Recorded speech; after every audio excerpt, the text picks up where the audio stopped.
All right, so I'm going to demonstrate functionality of this device. I'm just going to reset it. If I start moving my finger through the beam, you can see it starting to read them. Now I have the drone set up where only one ESC is plugged in to a single propeller. So that way I can just kind of hold it at a low RPM and we can see this register the RPM in action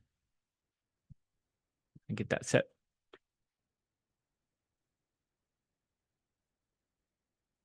Now, if I just go ahead and start running it at a low RPM and break the beam with it. See it's registering. If I go slower, so it's just barely on. You get a nice low RPM. If I bring it up faster,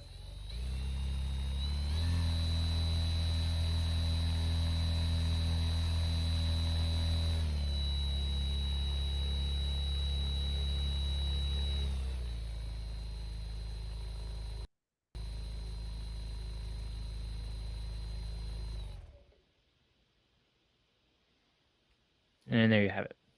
All right, so what you're seeing here from the example I just gave is the time in seconds. This was right before I reset the board. And then there's my just running my finger through the beam.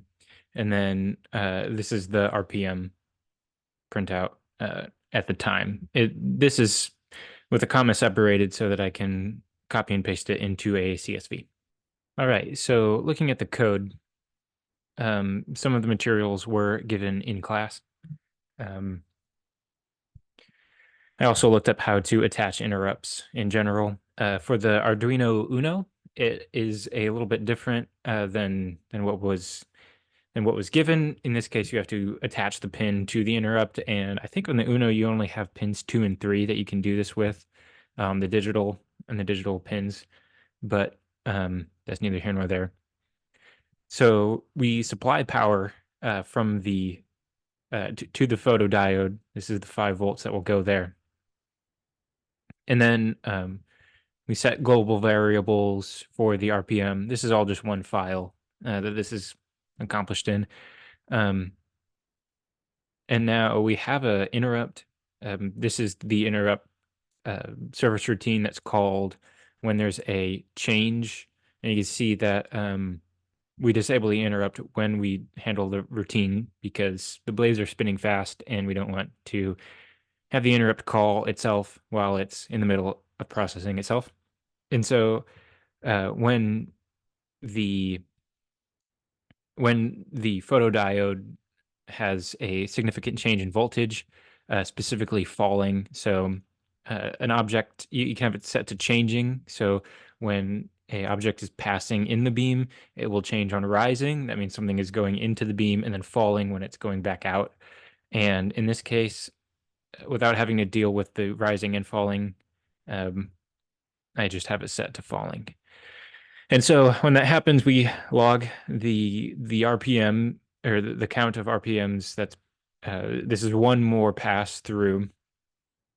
And then I'm just logging the value of the count register and resetting it so that we are getting an accurate time since the last blade has passed. And so we set our prescalers and stuff in the setup. And so what ends up happening is we use this time sense divided by the prescaler to get an accurate value. And this is giving us somewhat of like the period around as the blade is spinning around. And since there's 2, and we do this every second, we have a delay for 1 second, but since we're actually printing the value of the RPM every second, we don't need to multiply by 60 for revolutions per minute. Since there's 2 blades and it's going to happen twice, we can just multiply by 30. So getting the RPM, dividing it by 2, or just multiply by 30. And then we re-enable our interrupts. Again, we don't want to process interrupts while we are processing the calculations. And then here's just a reference for the commands to use the Arduino CLI.